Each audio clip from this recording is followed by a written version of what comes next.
MG's second product, it's all electric ZS EV, is about a year old. And talking to me about the ZS EV and electrification in future and going ahead is the head of MG India, Mr. Rajeev Chaba, the managing director and CEO. Rajeev, thanks so much for talking to us. Happy birthday for the ZS EV. Clearly, it's been your second product, which is quite interesting. Not many people have launched an EV as their second product, but wanted your thoughts on how's it been so far? Are you happy with the demand? Could you have sold more? Numbers are still very, very small. So obviously, long time before electrification really goes mainstream. Yeah, so Hormazd, thank you once again for hosting me, and and thanks for your congratulations too. You're right. So, second product EV, it was a risky bet, some guys will say. From our perspective, as you know, we have been consistent, I hope, and we have been trying to say that innovation technology is one important pillar of MG brand, and we are trying to disrupt in our own way the industry. So Hector did that to some extent, and then EV second product, and then Gloucester the third product as autonomous level 1. So coming to EV, so it was a very conscious strategy that the second product is going to be EV. It was not by chance or by accident. And EV again depends how do you look at the numbers. Just if we talk about numbers, like in 2019, when you had one entry from Mahindra, one entry from Tata, the whole volume for four-wheelers was less than 1,000 units. And when we And and, launched, and, and those products were even, they were more for institutional sales. They were not even for the mass market at that time. We're talking right, about the ESP or if that's what you're talking about. right. And when we launched the car last year in January and February, you know that we got more than 2,000 bookings. And our range was 20 lakhs to 23.5 lakhs. At that price, we got 2,500 bookings. But then the COVID happened. And interestingly, 30% of our bookings came from fleet companies, corporates like hotels and institutions, which unfortunately had to cancel their bookings because of the COVID reason. The demand slumped, but the individuals still kept buying. And then Tata Nexon came, and which is doing a pretty good job, as you know. So overall car market, if you see, last year was around calendar year, it was around 5,500 units. So number small, but from 1,000 to 5,500, and I bet my guess for this year would be more than 10,000 EVs in our country. You So think 10,000. 10,000 EVs Yeah, will it be could on, be. we cross the 10,000 mark this year? I think it would be close to 10,000 marks this year, right? And we are also going to play an important role. So coming to our EV, we launched only in 5 cities. We are seeing, and you would be happy to note, from these 5 cities, we are seeing consistent booking of around 150 cars a month. 150 cars a month, we are seeing the demand. Now we are also expanding into other cities because there's a pull from other cities now. So I think what we are doing is, and as you know, and I would like to argue that we really spend a lot of efforts in creating the infrastructure also and ecosystem. We are spending a lot of money. We have joined hands with many players, and I'd love to talk to you about that. And now government also is pushing the agenda, because the state governments also are trying to say there's zero registration tax and things like that. So I think if everything goes well, this year we should sell close to 3,000 ZSEV. Last year we ended up around 1,300, despite the COVID. So this year we should do around 3,000, and then Tata Nexon and other products. So 10,000 probably is the EV market, which is not, let's not diminish the importance of the fact that from zero almost to 10,000 EVs in 1 year, in 1.5 years, 2 years time. I think that is something. Yeah, that's quite a, from a, well, it's a low base, but it's quite a huge growth. So, but Rajiv, I want you to share a bit on the infrastructure, because I think this is one of the topics that keep coming on and on. It's really debated about in every possible forum that we don't have the infrastructure. I drove to Mahabaleshwar from Bombay, and I had a pretty tough time because there's nothing to charge along the way. Now, what is happening on infrastructure? Since I get it, is mainly in the cities. Right, right. Can So we see some intercity infrastructure being put in place? Can we see fast chargers being put in place? At least 50 kilowatt fast chargers at certain points, DC charging. Just wanted to understand what MG is doing in this regard. right.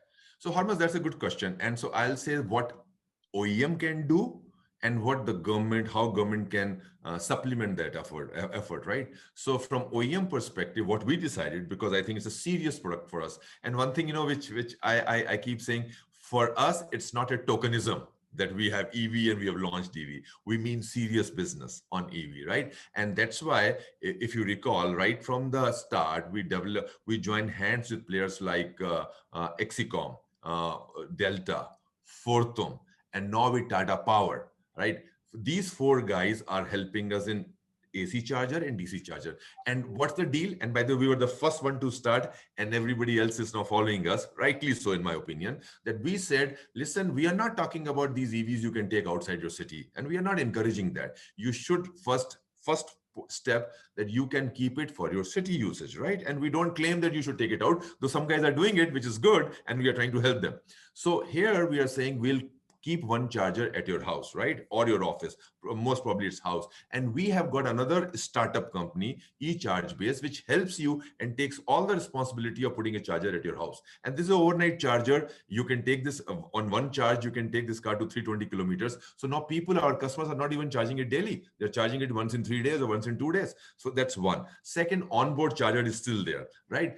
Then on the DC fast charger, what we are doing is, now, Tata Power has joined hands with us. I'm thankful to Tata Power that we are speeding away now with installing high-speed charger, DC charger. We have already done in 21 cities, and by the end of this year, we would put 60 fast-speed chargers with Tata Power. And by the way, this is all collaboration between Tata Power and us. With Delta, when we had done initially, to put this high-speed charger at our dealerships point. In fact, we invested, we put money, we have put money forward for that. So we are putting money in infrastructure.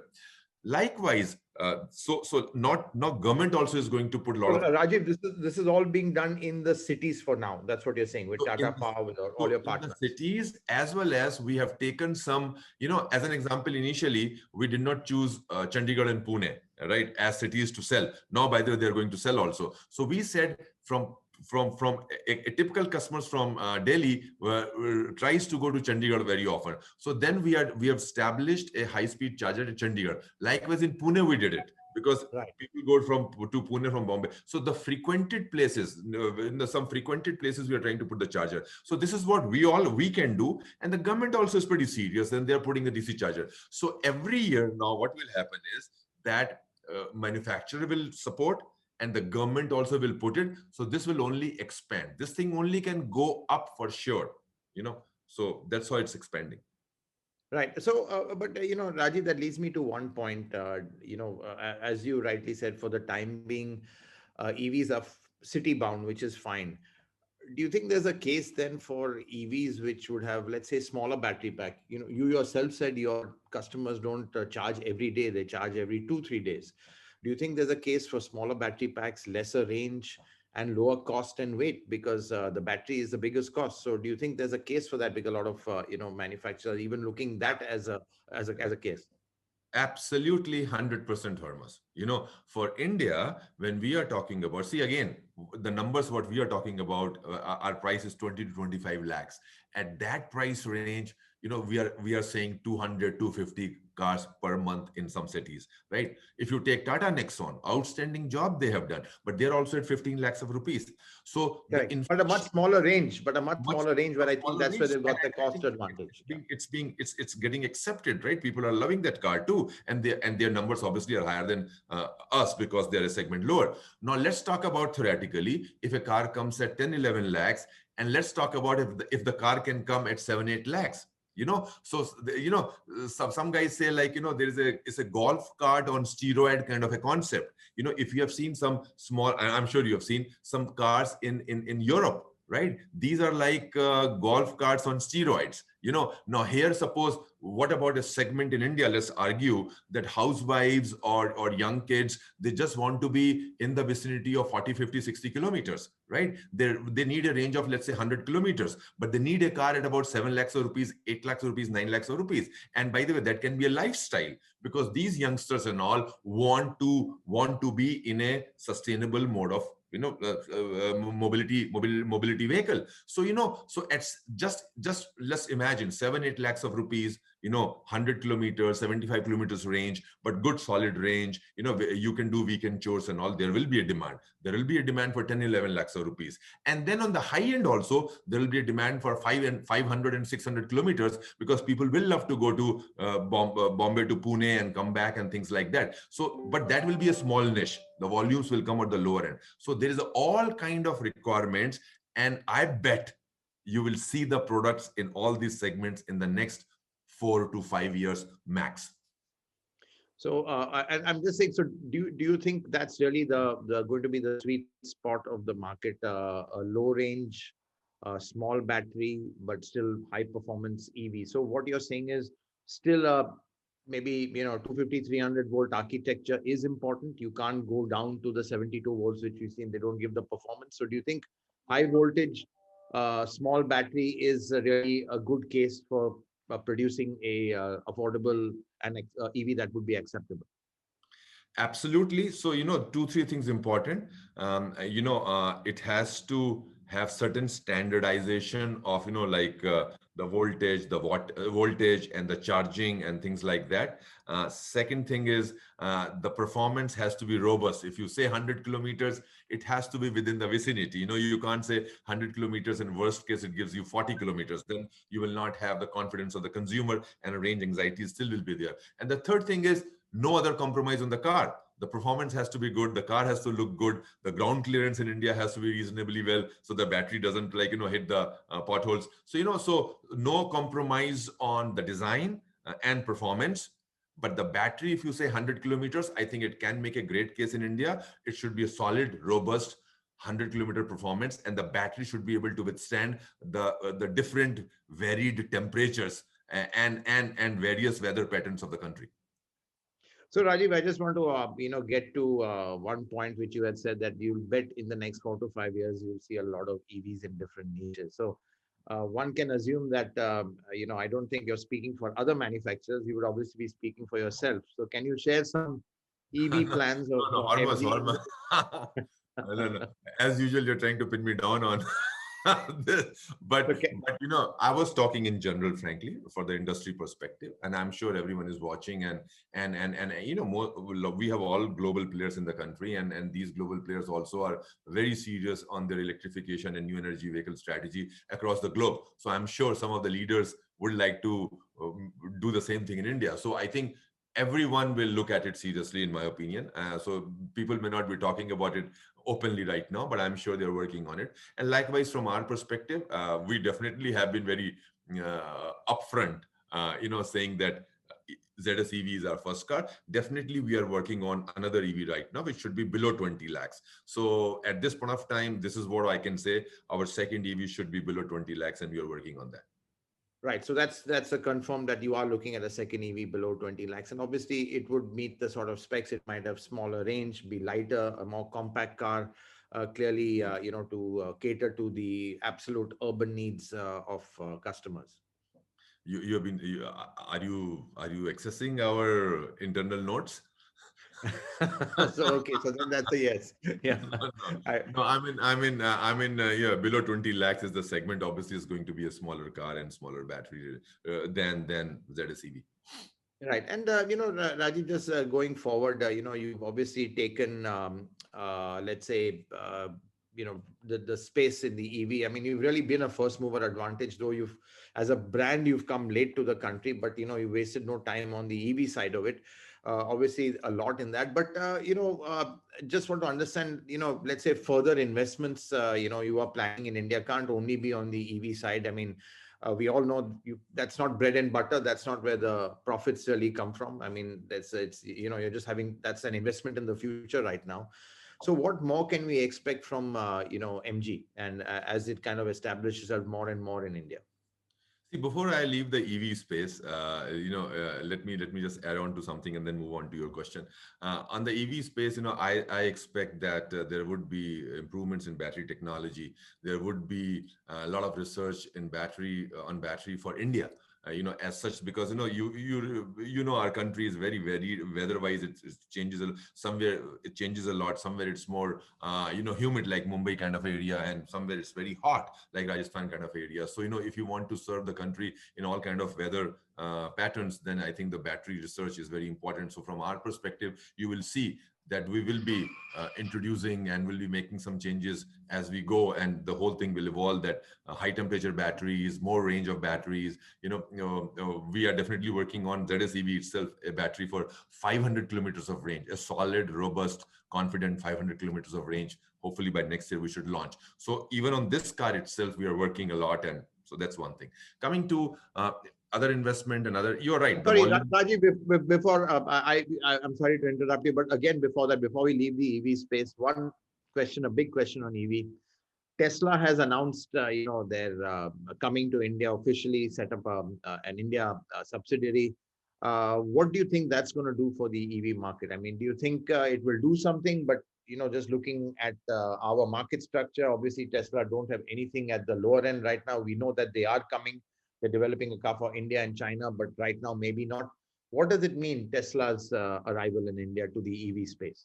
I think, my view is it's going to be a big symbolic thing, more symbolic than substantial volume thing, you know. And I think, on one hand, we can all feel very proud of the fact that Tesla has chosen to come to India, and probably they'll be doing the CBU route, or, SKD kind of a route initially, because I don't think so. They will be localizing anything here in India. They'll be just assembling it at best, or they are going to get CBU, and CBU also, my guess is it's difficult for them to get it from America. Maybe they'll get from China, which is fine, and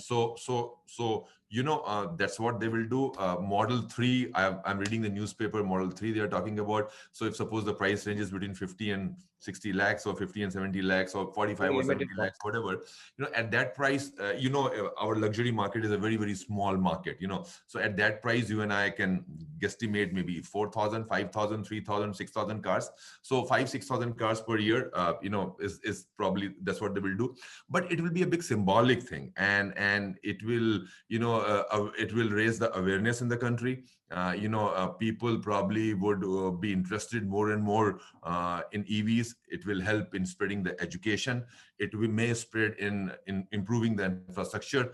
Everybody will feel charged up and motivated, and it will help the other EV players. So from our perspective, we would definitely welcome players like Tesla to come here, because this will help the rest of the EV industries also, and the whole atmosphere will be charged up when they come.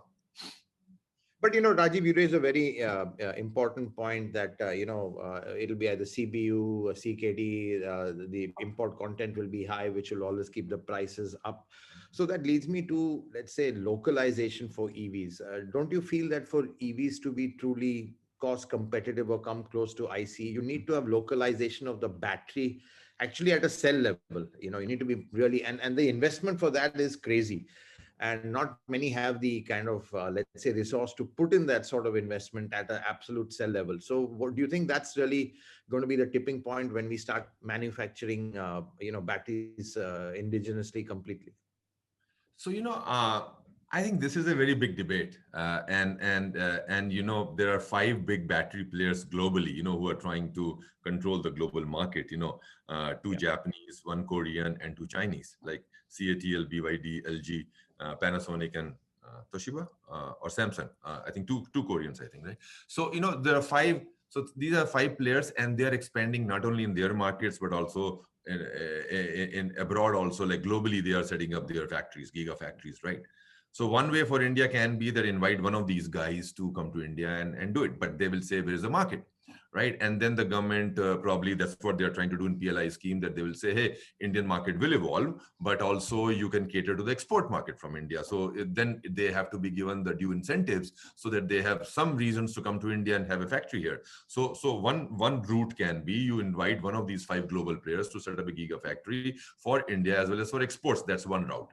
The second route is that you tell one of the a big Indian, or request or encourage one of the big top Indian groups to install a plan, again for domestic as well as for export. Now, it's not only about installing a factory and manufacturing, it's about R&D. which Indian group is doing R&D on battery?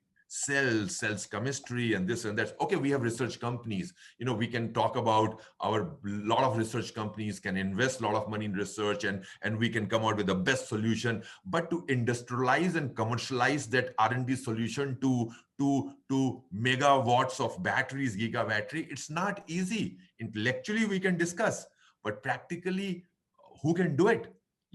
So frankly, I will have doubts. And also, let's accept the fact we are late in the game.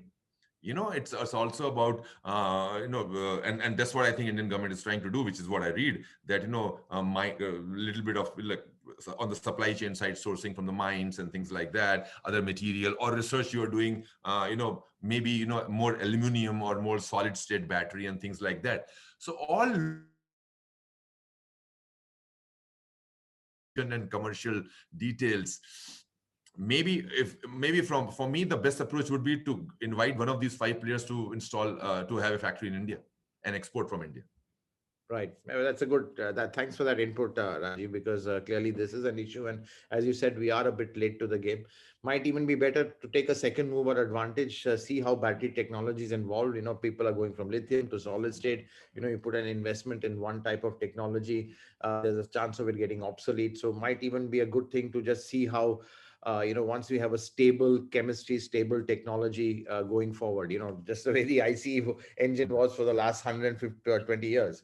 And Hormuz, the good thing is at least we have started debating it now in India. See, again, the positive side is maybe 6 months back, 1 year back, we were not even discussing it, right? So now we have started discussing it. So step at a time, the child is getting born, right? So in the second year of child, you require a different strategy. Fifth year, then schooling, and then high school, and then college, right? So I think all of that discussion we are happening, we are getting bothered and concerned about all this thing. Hopefully, in the next few months, 1 year, 2 years, there will be some solution, and there may be India specific solution, because let's not underestimate the two-wheeler population, right? Two-wheeler, I'm quite confident, will be electrified very, very soon. And there may be a tipping point that after some time it's all EV scooters in India, right? So the battery of scooter, the cell chemistry of scooter, and cell chemistry of car, frankly, I don't know right now much difference in that.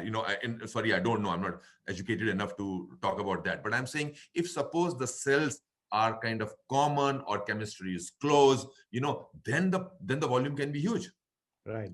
And one of these global players or some Indian multinational may decide to have a plant. So I think at least we are debating and discussing. That's a good sign.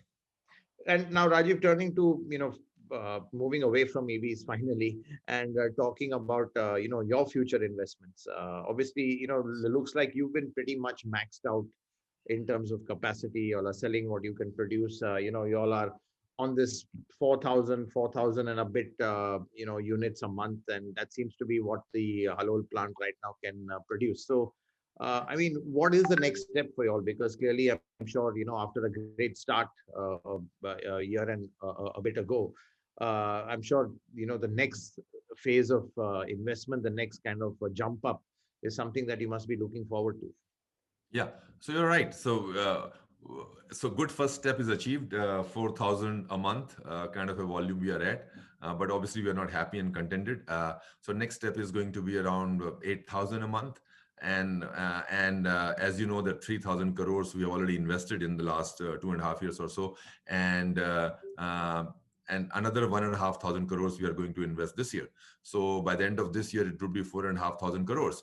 And most of the investment is going to two things. One is we are expanding Halol capacity itself to go up to 8,000 a month. So by third quarter of this year, when we launch another SUV this year, which we have declared, we should reach a capacity of 7 to 8,000 per. We should be able to produce 7 to 8,000 per month. So we are investing in the plant, and second is we are also investing in vendor tooling and in vendors a lot to do more and more localization of even Hector components as well as the next car components. So by end of this year, additional 1,500 crores to be invested in expansion and localization. Right. So clearly, the next product of yours will be our 4,000 unit a month, let's say volume. So I guess we know where that product is going to I sit. didn't say And that. I said 7 to 8,000, and we have Gloucester also now, which is ramping up. So Gloucester also is part of it. So EV is obviously a small volume game.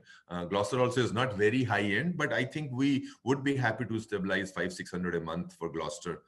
Rest of the maths, I think you can do. Yeah. So yeah, exactly. So rest of the math suggests a model below the hectare to get those kind of volumes. So I guess then that's going to be a range the new SUV Hector and Gloucester from the IC engines and the ZS EV from electric and maybe some more. So is it fair to say that's going to be a nice spread of your portfolio in the next 12 months? Yeah, yeah. Yeah, so one product is going to come below hectare, as you said, and by the end of this year, it should be good for SUVs, which is one is EV and three are other SUVs. So yeah, by the end of this year, that's what I think we intend to do. Great. Okay, Rajiv, I won't press you more on your new product plans. I don't want you to change color on the show. but just last question before I let you go is, you've had a pretty stable run. You've had a situation where your pipeline is really nice and tight. There's a pull in the, let's say, on the retail side.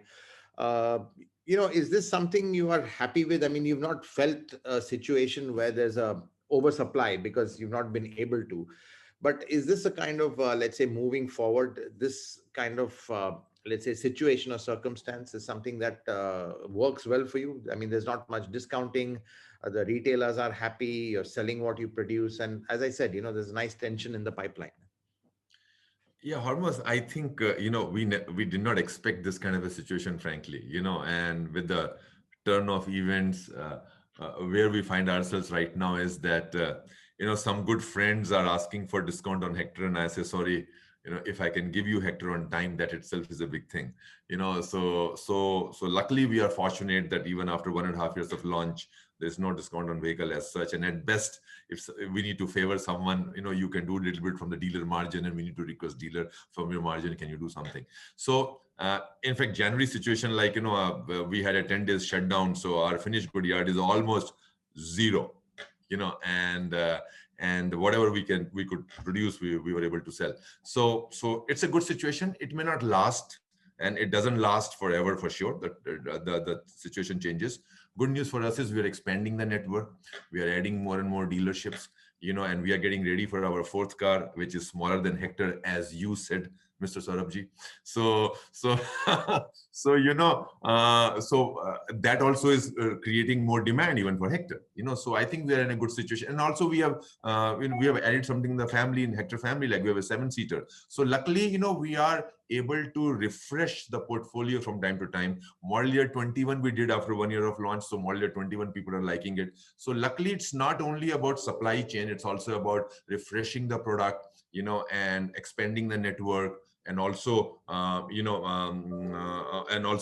supply chain constraints. So I think overall situation seems to be quite okay and balanced, and we are in no hurry to expand the volumes to 5 or 6,000 hectares.